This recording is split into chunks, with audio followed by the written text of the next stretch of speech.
بسم اللہ الرحمن الرحیم۔ السلام علیکم ورحمۃ اللہ وبرکاتہ۔ صبح و شام کی دعا۔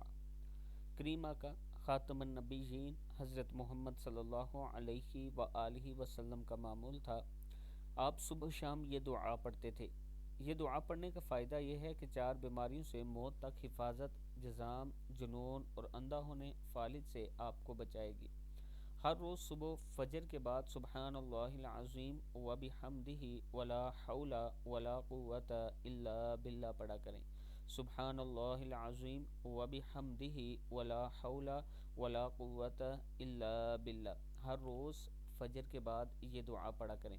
اس کے ساتھ میں اپنے چاہنے والوں سے گزارش کروں گا کہ الحمدللہ ہر رمضان میں ہم راشن تقسیم کرتے ہیں، اور ان پہاڑی علاقوں میں جہاں تک کوئی نہیں پہنچ سکتا وہاں جا کر تقسیم کرتے ہیں۔ لاسٹ ٹائم بھی تقریباً ہم نے 100 سے زیادہ فیملی میں راشن تقسیم کیا تھا، اس بار بھی ہمارا پروگرام ہے۔